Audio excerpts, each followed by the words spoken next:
Hi, this is Laura Whitmore with the Women's International Music Network and the She Rocks Awards, and I'm really excited tonight to be chatting with Jennie Smythe of Girilla Marketing and many other things, and we have lots to talk about. Hey, Jennie, why don't you introduce yourself, give a little background so people know who you are. Hi, I'm Jenny. I live in Nashville, Tennessee, and am the founder and CEO of a company called Girilla Marketing. We are a digital marketing agency, been around for about 18 years, and I'm so happy to be here. Thank you so much for inviting me. Yeah, so I read your new book.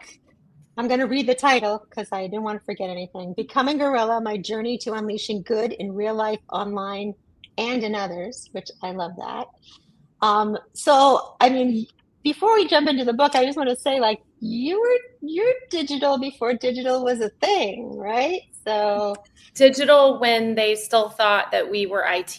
Yes. yeah, We were new media. That's what they called us. They called us new media. new media. hmm Yep. And now everything goes. So, Who well, knew? let's talk about your book first. So, why did you decide to write Becoming Girilla? I think like a lot of us during COVID, we took some stock into what we were doing. Took a forced look at ourselves in the mirror, tried to decide what we wanted to spend our time in. And I was particularly affected by how folks were talking to each other online, Mm. which is not unlike what has happened in the last few weeks, if I'm being honest. And we, as a company, were so overwhelmed with work and at the same time overwhelmed with home and trying to figure out, hey, like everybody else, what's going to happen to our business and all of that. But I had just come off treatment for breast cancer. And so in a way, I had spent the previous year in my bedroom learning Zoom, trying to, figure everything out. And so I felt like I was uniquely prepared from a work from home situation. I had had a year to kind of get used to it a little bit. And I just was overwhelmed. I felt like I had all these stories to tell. I had lost three friends that lost their battle with cancer that all came from the music business as well. And I just, simply thought I could write down some of these lessons and hopefully my friends would read them and they would like it and they would resonate with those stories and see themselves in mine. Yeah, wow. I mean, I think you're right. The pandemic really made you rethink, like, what am I spending my time on, and why are these things so important Yeah. to me? Because I think especially for the music industry, and I know you talk a bit about that in your book. Like, it was a weird It, time, it like was wild. great things and terrible things. Yeah. I mean, it Yeah. was like, it was those first few weeks when we all went under lockdown, the idea that this was the only way that we could communicate, um, and that our clients could really provide entertainment, comfort, humor, or connection better than anybody else, and that they were willing to do that. That was Mm. deeply meaningful to us, Yeah. and it Yeah. was also exhausting because at a certain point somebody was like, I want to go live, I want to do this new song, I want to do this, and you're just battling, fear, number one. You're, the news, you're have little kids who are home from school. So it was just a highest of the highs, lowest of the lows, Yeah. and nobody knew what they were doing. And Yeah. so we were just like, okay, well, this is what we're gonna do, and we just tried to do the best we could. Yeah. And it was always so tricky. Like, we're all new to, live streaming anything back then, right? Right. So sometimes your music sounded great, sometimes it sounded terrible. Sometimes it worked, sometimes it didn't work. Yeah, It was like pretty unstable, but we got through it, and here we are. So here we I are. think I think the better for it in a technical way. In a technical way, and it Yeah. like in a lot of the business practices that we were forced into, I think made us a little bit more measured in how we Mm, spend our time, whether it be like not traveling as much or not having, having the freedom instead of waiting to say, I'll fly to LA or New York or you'll come mm, to Nashville. Like, hey, why don't we just hop on a Zoom right now and just right. get this taken care of? And so that has been good because then you can, decide when you want to get on those planes. Yeah. Good Yeah. and bad, right? It's Because I true. still It's am good and like, bad. yeah, I'm Yeah. still a believer in being together.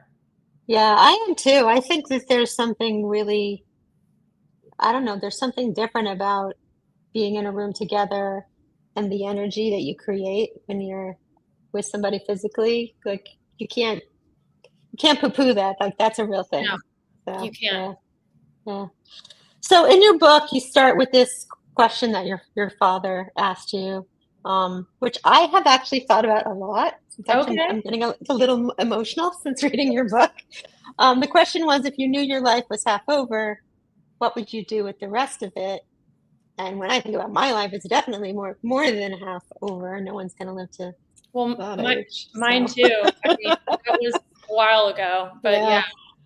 So I guess I want to know, like, how has your answer to that evolved over time, and like, what do you think about that now? You know?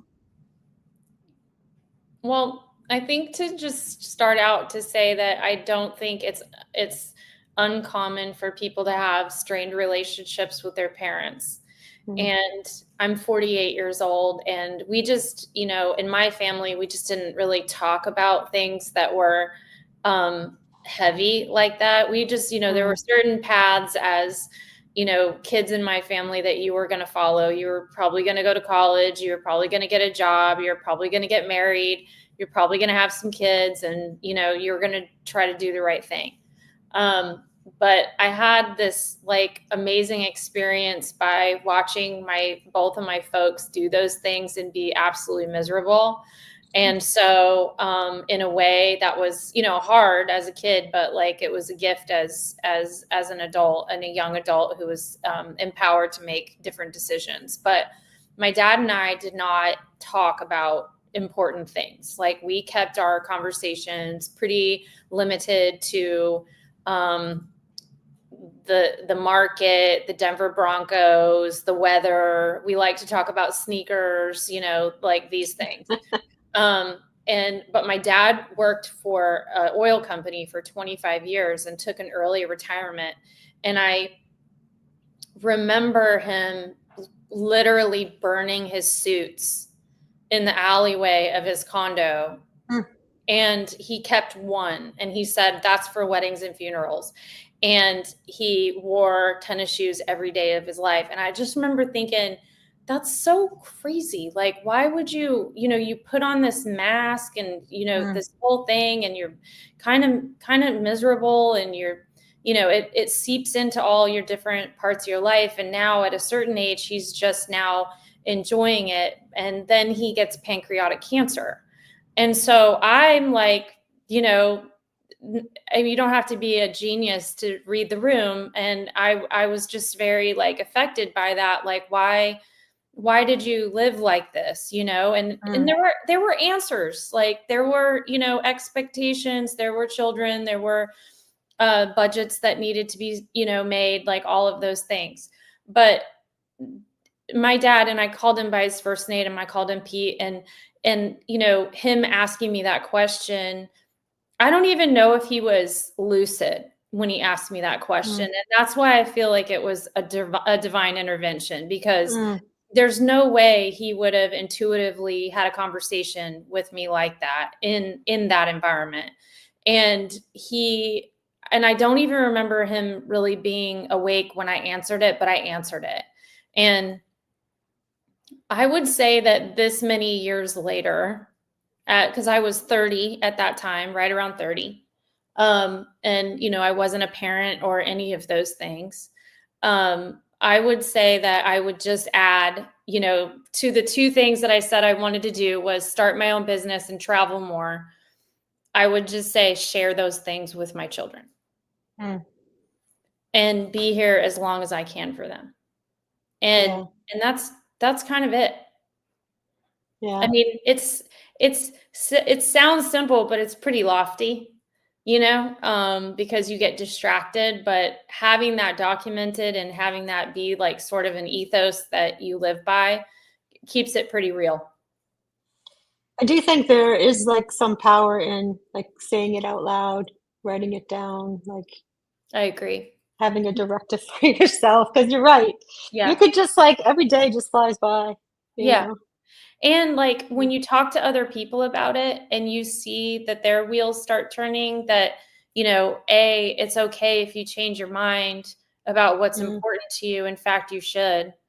But it's the only thing that I would feel would be sad is if you didn't act on it. And I think that like the ideas about who you want to be and where you want to go and all of those things are so like out there, they're so big. And so when you actually have somebody that challenges you to drill that down into something that's tangible, then a weight kind of lifts off your shoulders anyways, because you're like, well, none of this other stuff really matters. Like there are things that are vehicles that you have to use to get where you want to go. But if you know where you're going, that's okay. I do think there's this like weird thing where we don't like dig deep into ourselves and think about what we really want. And having somebody ask you that question or like reading it in your book made me like really think like, oh, like I'm totally with you. I wanted something completely different when I was 20 than now. And I've definitely come to terms with like the twisted path of life and all the great things that happened because my mind was open. That's right. Them, and like, especially like on the personal side is so hard, right? Because nothing's really in our control.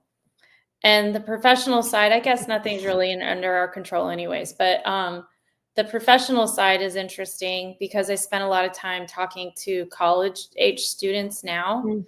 And I love it. Like I love it. But the thing that I always tell them is that when I was in college, what I do now didn't even exist. Like the internet.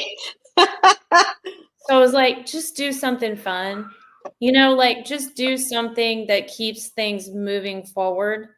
That's it. You don't have to decide who you want to be. You can just figure out what you don't want to do. That's important too. Yeah, I mean, I think that about a lot of things. Like I have this friend who was really stressing about where to move. And I'm like, just pick somewhere. Like if you don't like it, you can go somewhere else. Right. Okay. It's better than like being miserable where you are for like years, right? Right. Yeah. For sure. It is tricky because like you said, we do have responsibilities and you don't want to let people down, your kids or whatever. And it makes making decisions like that complicated. Yeah, it does. So let's talk about guerrilla marketing because one of the things you said was starting your own agency. And I know that was a little bit of a windy road too, but what gave you the courage to take the leap to do that? I think I did that thing where I just kept getting, I was super lucky in the fact that I had these amazing job opportunities and, worked for people that were ridiculously generous with their time and it was wild. I mean, it was the 90s in the music business. It wasn't gentle. Like somebody's like, oh, that was so nice, you had people that mentor you. I was like, no, what I mean when I say mentor is something different than you think of now, just FYI. But I just think that I was never cut out to do the same thing every single day. And careful what you wish for, because 18 years later, I truly don't know. Like every single day when I walk into this building, I have no idea what I'm going to have to tackle. And that suits me just fine on most days. Some days I'm like, man, if I could just have if I could just get Why this. didn't I be an accountant? No. Right. But I think all of that experience that I had, I mean, I was really lucky. Like first of all I ever wanted to do was work in the music business. That's it. That was like the only goal I had. I didn't even know really what that meant. I just knew that that was for me. And so getting a job at a record company when I'm, 19 years old, like everything since that moment has just been bonus on top of that. Like I made it out of my hometown. I did something that not a lot of people do. And it was really hard. I mean, it was financially hard. It was emotionally hard. It was physically taxing. It was a very physical, you had to be present to be counted, but I had nothing else on my plate. I had no other desire other than to be in that place at that time. And I think that was the gift, to be so focused. Now, everyone else in my life would probably argue that for 10 years, I was not present in anything else other than work. And I have the battle scars between friendships strained and divorces and all those other things that, all can point to my desire to put work first. But I don't regret it. Not one bit, because I made these like lifelong friendships. And, as much as I love the music industry, I loved technology even more. And so I just kept trying to grow, and I kept trying to get better. And I think that attracted other people who were doing the same. And that continues to be the same now. Yeah, I do think like you said, when you want something bad enough, you're willing to give up a lot for it. And it doesn't feel like it, like I think it feels like that to the other people. Maybe. But to you, it feels like you're doing the right thing. Step in the right direction, right? And I mean, it's hard and grueling, and the music business is a 24-hour-a-day business, so it's pretty crazy. But I'm with you. Like, I've been in the business my whole career, so there's something about it that's really special. Yes, 100%. Yeah. So October is Women's Small Business Month. So I thought I'd ask you a question, like, what advice would you give women launching or scaling their own businesses? Do you have any thoughts about that? I can tell you I've made every mistake that you could possibly make. Scaling is relative, depending on the kind of business. And I think that a lot of times I see, especially entrepreneur, small business folks get really tripped up in the planning and the ideation of like what they're going to do and all of that. And sometimes you do have to just be responsive to the market and be nimble enough to accept when you need to change your plan. Because, what is that even? I mean, I really don't know, but at the end of the day, I think, deciding like, what does success look like to you? Because and I say this to clients too, because everybody has a different idea of like what feels good to them. And sometimes it's money, and sometimes it's followers, and sometimes it's critical acclaim, and sometimes it's, having long-term investments, or, they want to have, they want to have good relationships. They want to have balance, like all of those things. For me, success came in, I'm longevity. I'll take it. Happy to have it. Long-term clients, even better. But being able to be on this journey as an entrepreneur with people on my team that we've been together 15, 16, 17 years, that has been, something that was not even in my You know, I mean, never once was I like, oh, I'm going to be linked with these people for the rest of my life, and I'm going to see them, you know, get married and get houses and have children and have all of that responsibility on my shoulders as an entrepreneur. And I don't look at it like that anymore. Now I kind of look at it as a privilege. Yeah, yeah. And I think too, like when you're scaling a small business and you have the opportunity to hire and bring people into your team, like definitely look at people who complement like the things you're bad at. Like hire the people that fill those gaps for you. Because there's definitely things when I had my own business for a while, I was like, oh, I'm so terrible at this thing. I'm going to hire somebody who's really good at it. And it changes, and we all change. And like, there are things, you know, like over the years that I used to say, oh, I'm just not good at that. That's not my skill set. And I find that that's the kind of stuff that I don't want to give up because I don't trust that it's going to get done right because I don't understand it. Yeah. So it's easier to learn it. Yeah, I mean, and sometimes it's really great to just have a working knowledge of it so you know, like, what is the potential of this function? And if I have somebody else doing it, at least I can have an intelligent conversation with them about it, right? Yeah. Yeah. But legal gets outsourced. Legal, bye. Taxes, see ya. Yeah, exactly. Well, that's the kind of stuff you need. You need people who are, you know, really know what they're doing and that was another thing about the music business is that we have such a cool like business admin community as well that are still full of artistic people and people that understand creatives that, you know, sometimes when you try to go outside of the entertainment community and you try to talk to somebody, you know, a normie, and you talk to them about taxes and they're like, it's just so exhausting because you cannot explain to somebody the economics of the music business without them either totally glazing over or they just look at you like, what you just said is completely insane. I'm like, no, I know. Isn't it great? I think you're right. And there are some people who like specialize in our industry and they're also really cool and involved with music and you know, I mean, and you very rarely, super supportive. Right. And you very rarely will even meet an accountant in our business or a lawyer who wasn't at some point playing guitar somewhere. Yeah, exactly. Right. Yeah, I'm with you there. I agree.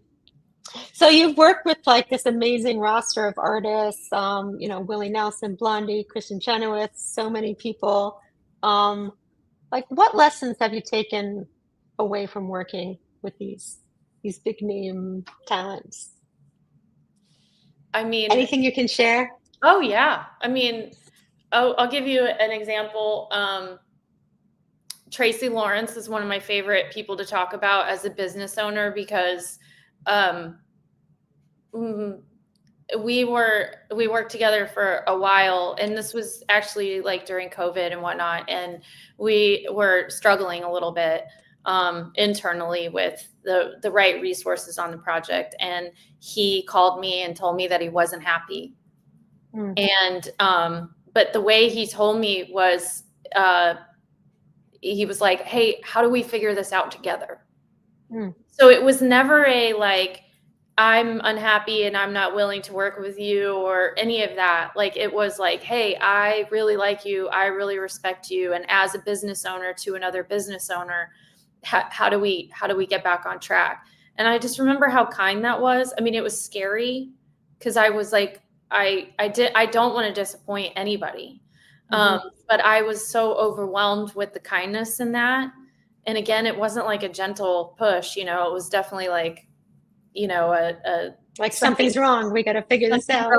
It needed to be fixed. But the fact that he had showed me so much grace and loyalty and was able to give me the space to really hear him and fix it, that was one. And then I would say, especially Kristin Chenoweth, she has been like just a positive force, and she's she's everything. She's music, she's Yeah. acting, she's an author, she's a personality, she's a philanthropist. I can never say that. It's all of those things. And so to see somebody be able to do all of those things like it's nothing is, I mean, it's incredible to just watch her. And I will say this, she's the only artist that I've ever known that still very rarely will wear in-ears, uses a wedge, can walk into a stadium, sing the national anthem and not have ears in. Wow. Unbelievable. That's crazy. When you're standing right next to it, it is unbelievable. I was really lucky to interview her for my podcast at one point, and I thought she was fantastic. Yeah. I'm a big fan. Yep. She's incredible. I like your story about Tracy Lawrence. Has there been any other takeaways that have sort of affected your leadership style from working with people like that? I mean, I think that there's probably 437 examples of what not to do, and how not to treat your I wrote a blog one time that said the top 10 ways to be a shitty client. I just let it go. I think the biggest takeaway is that, especially for digital marketing, which is, as you said in the beginning of this, it spans across every aspect. And so if it's not wholly collaborative and you don't have the kind of communication, you can't be successful. And there are people that just will not, they can't collaborate like that. And we're not for everybody. I mean, that's just the kind of agency that I run. There are agencies that will just do the work for you. But for me, that's not authentic for me. So nothing wrong with it, just different for me. But the idea that, you sort of set expectations at the beginning of a working relationship, like you set expectations for any relationship. This is what I like. This is what I don't like. This is what I need from you. This is how I communicate. You need to communicate back. If you don't like something, let me know.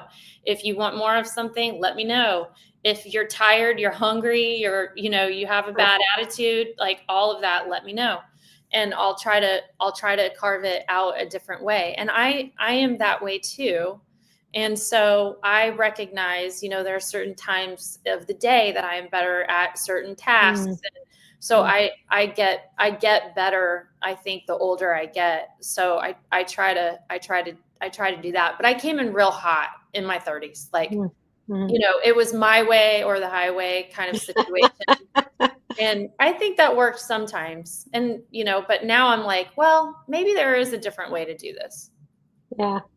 It is interesting as you get older and more experienced, how you can relax about some things that you were really like crazy about at the beginning. Yeah. But I think like in the office, and I'm trying not to make eye contact to one of my work partners over here on the left, but I think there are just some things that I'm never wrong about. And she's smiling.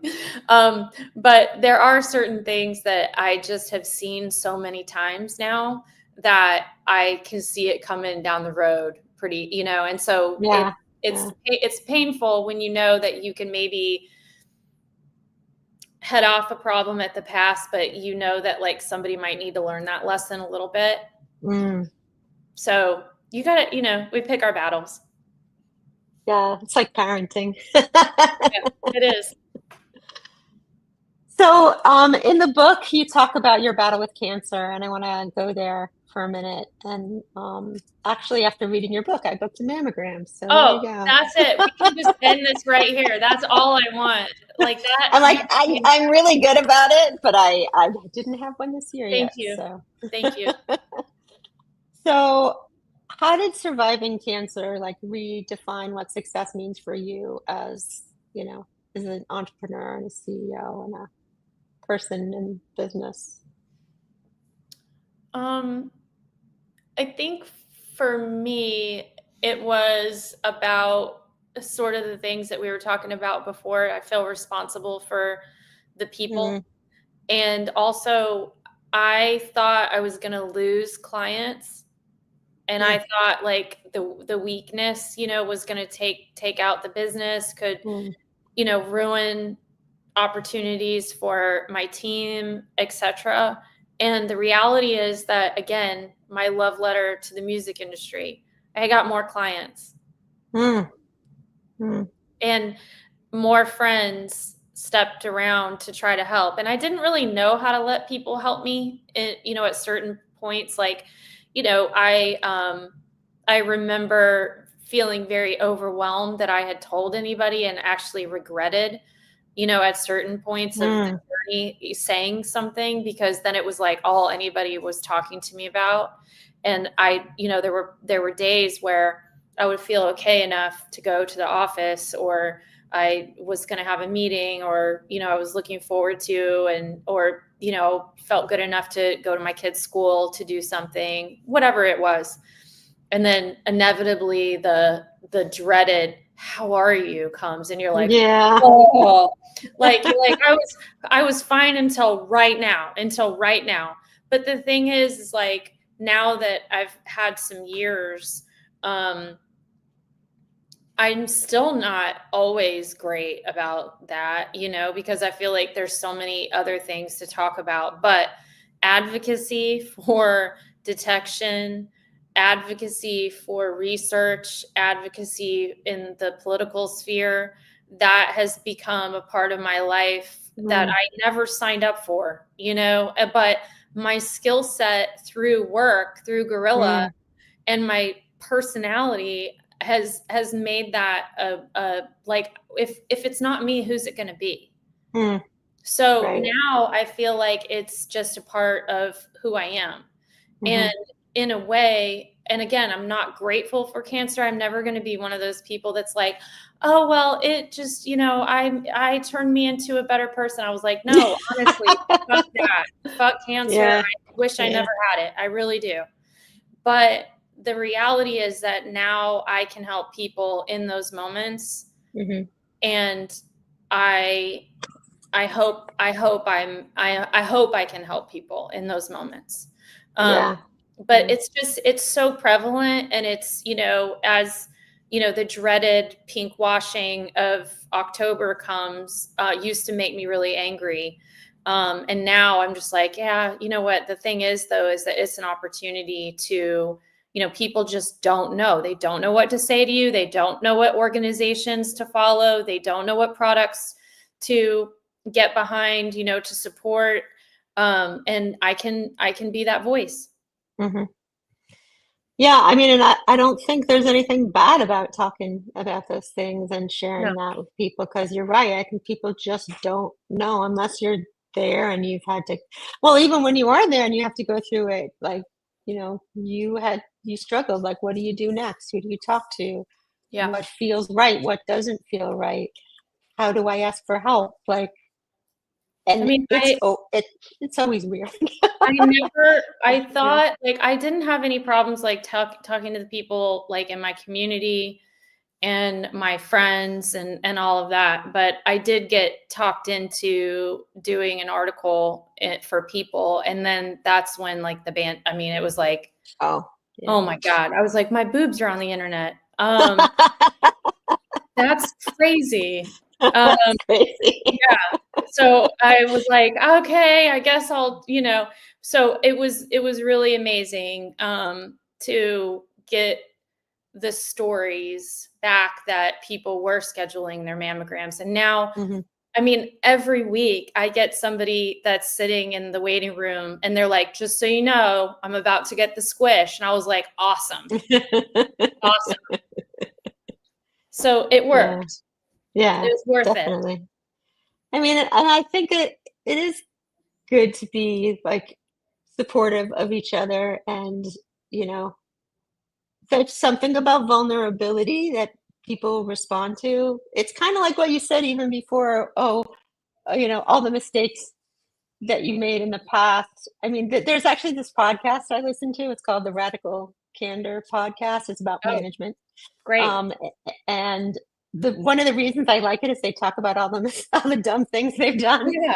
Yeah, and I'm like, okay, they're people too. Like we Right. all go through dumbness and Highly recommend writing a book, yeah. putting all your dumb mistakes out, so that when somebody's Yeah. like tries to get too mouthy with you, you're like, listen, everything I've ever done is documented. So if you can let me know. But like, That's right. but that's how you make people relate to you. You know, like Mhm.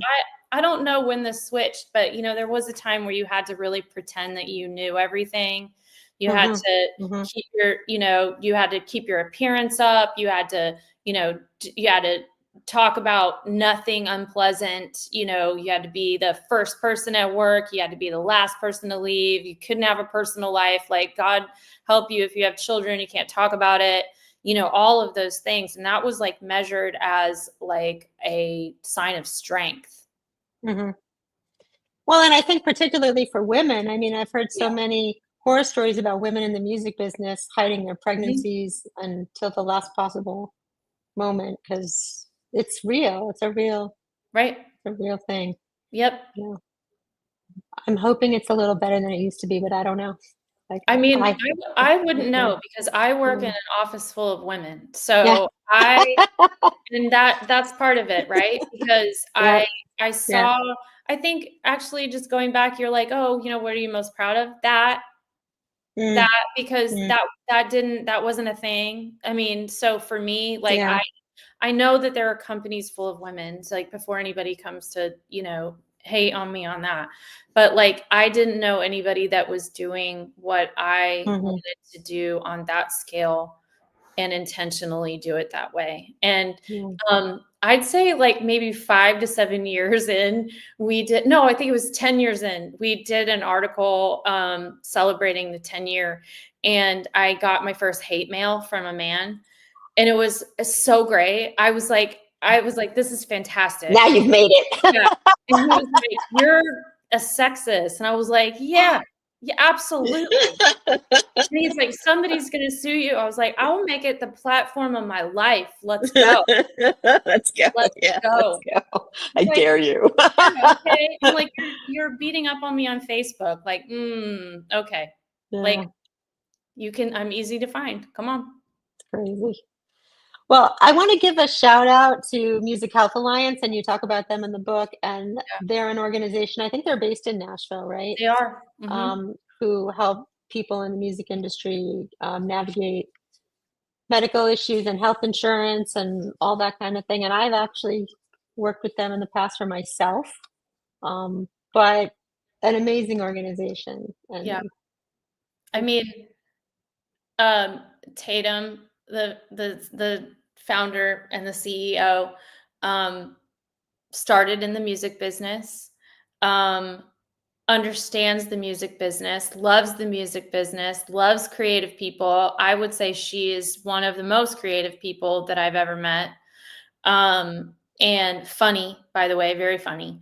And she saw a glaring need for something, a problem that was so big and a mountain so high, mm, mm, and she did it anyways. And I remember her sitting in one of my offices, like in the beginning, kind of telling me like what she was going to do. And I just was like, what? Like, how are we going to do this? You know? And it became um, it was a real mission for her, and it continues to be. And so to watch it grow, but yes, so like for me, Music Health Alliance, first and foremost, you know, is helping people in our community who need guidance and acute guidance a lot of the times to get out of very dire situations. um, it's an easy process. I mean, and I think that's another thing that, you know, kind of the nonprofit loop-de-loops that a lot of us go through. She knew that musicians wouldn't be able to handle that, and people in the music community, like we are just all a lot of small businesses, a lot of soul business owners, small business owners, and we don't have the HR, we don't have any of those things. And so you fill out a form, you qualify, a human being calls you, and you get it done in like a day, and that is not by accident. Like, that is all very on purpose and very hard to do to run a business. And she's done it and then expanded. Like, my company uses her to help us navigate the health insurance world as we're right on the cusp of open enrollment right now, which is, quite an adventure in the current political system. And she's there. She's the expert. That office is full of people that have made it their life's mission to educate themselves and pass on what they know to all of us. And so I'm anybody that is, you can just go to musichealthalliance.com and you can learn everything you could ever need to know. Everything is shared, and it's the most wonderful organization. Yeah. I mean, it is so nice to talk to a human and have them help you navigate even just getting insurance, because it's so terrifying to make a mistake in that, area, because it can really affect so many things for you. And yeah. I mean, that's how I met her, because I made a mistake back, in the beginning of my business, and she helped me fix it. She helped me fix it. Yes. An awesome organization, and worth supporting as well, as well as calling and using them. But yeah. So let's talk a little bit about, you're an expert in digital marketing, social media, all the things.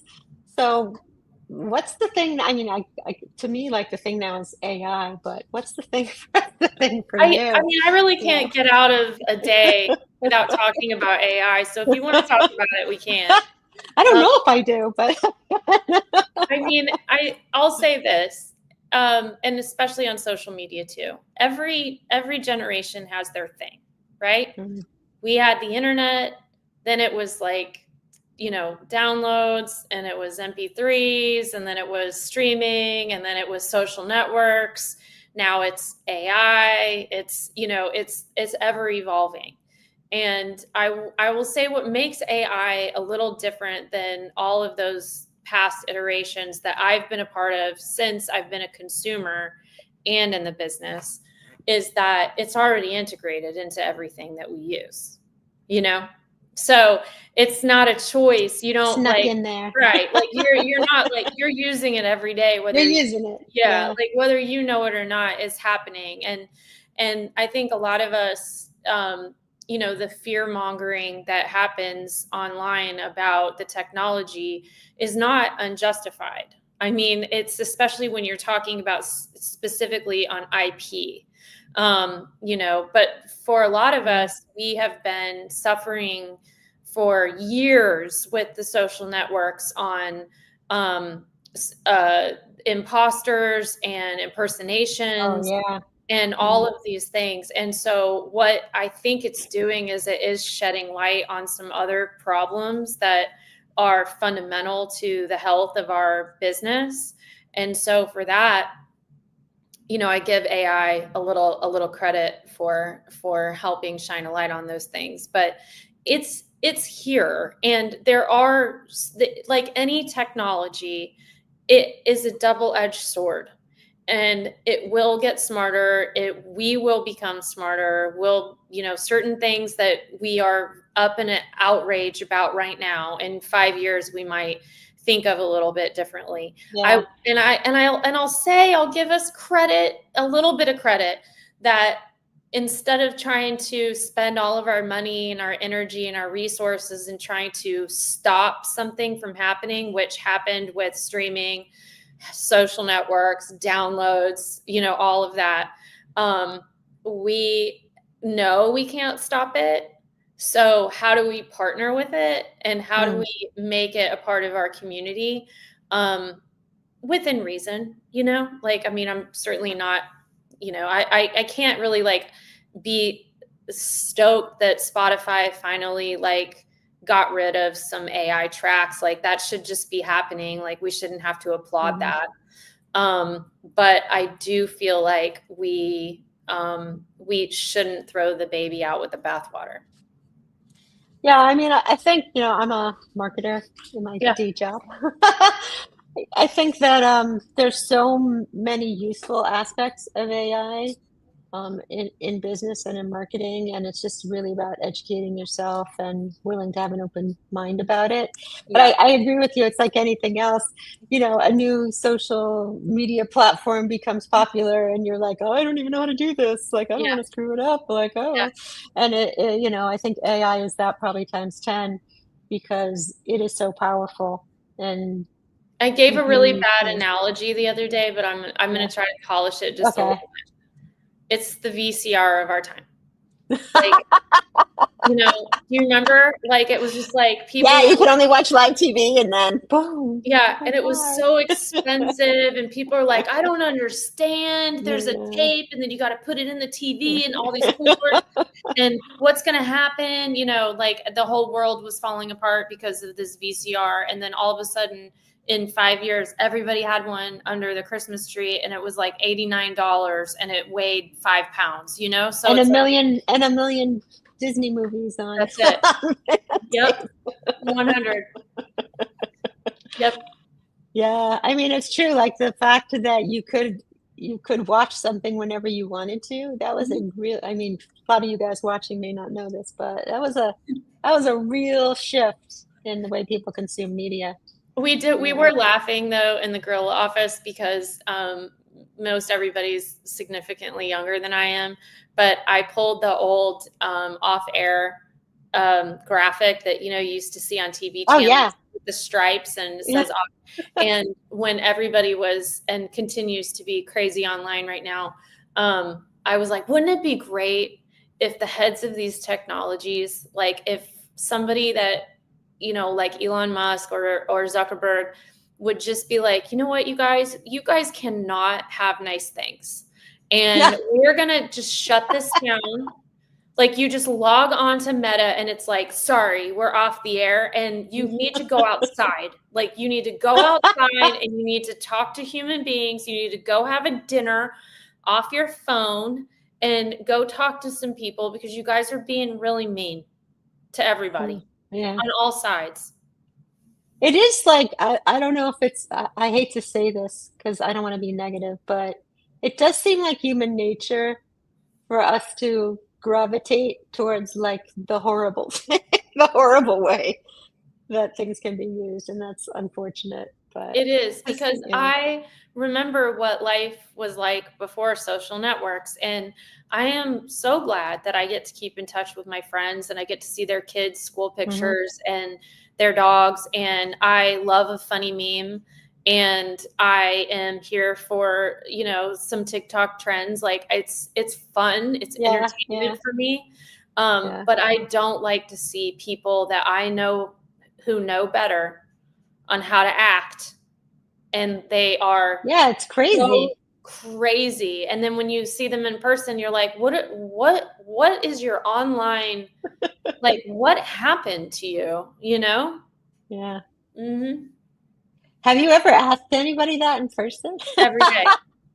What do they say? I'm super curious. I mean, that was like really one of the precipices of the book because I was like, what is wrong with you guys? Like, you should not be acting like this. Like everything that you learned in kindergarten on how to treat people applies here and even worse, And I think it comes from like a couple different, it comes from an employer standpoint. Like I'll get resumes or inquiries about jobs and like, what do you think the first thing that I'm going to look at?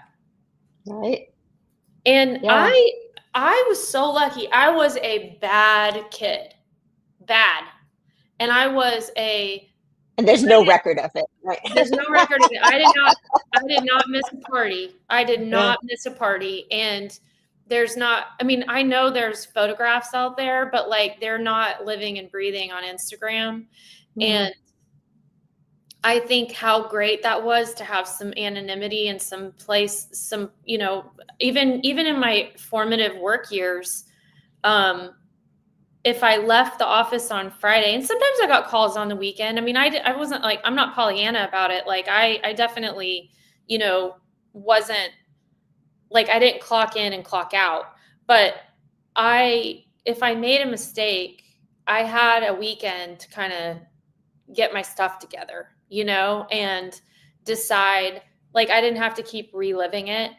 And it certainly wasn't circulating through the office, you know, over and over and over again. So, and college kids, like, it's awful. And I have a 13-year-old now. And so, you know, I try to explain things to her, but I feel like they're a little less interested than my millennial generation, which is great.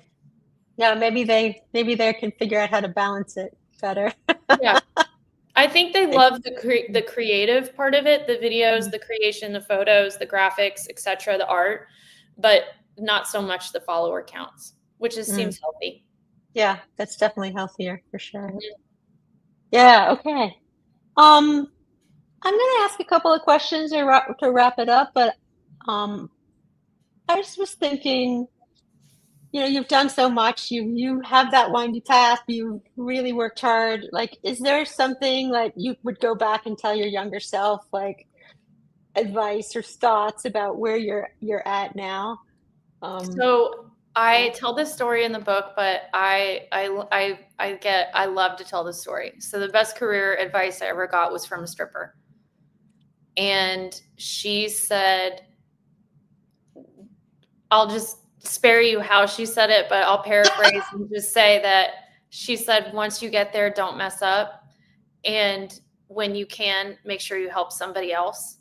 And I've never received a better piece of advice. And I don't even know who she is. Like, I'm like, her name was Nikki, was it? I don't know. But I think about that a lot because, again, it was like kind of one of those dad things. Like, it's so simple, but it's like, it's really hard for people to do. And the other thing that I have noticed that is really annoying, and it's mostly my generation of women that have to tell people how much they struggled to get there. And it's almost like, you need to know how hard this was for me. And it was hard, but it was really harder for the people right before me and before them and before them. And I think, isn't it wonderful to think that maybe as we're all sitting at this table now, that they have no idea. Like, I don't need them to give me credit for making it through a really bad situation. I just want them to know that whatever happened, I got a seat at the table and I made room for somebody else. And you that's your job too. They don't really need to know the ins and outs of it, you know? And that's upsetting to me a lot of times because it's like, you'll hear these things like, you don't even know what it was like for me. You're like, I hope you don't know what it was like for me. Yeah, it's kind of like the goal, right? For them to That's not the have to goal. know that, right? Yeah. I was like, you know, I Yeah. mean, I don't, that's just an observation. And I hope if somebody else has a different idea about that, let me know. But I find that kind of disheartening. I kind of like that statement as like the sort of mantra. You Mhm. like just keep in your head. What I always said to my kids was write neatly and check your work. But I like I that like yours too. better. Yeah. That's what I just tell my kids, be good. That's all I say. Like, Be good.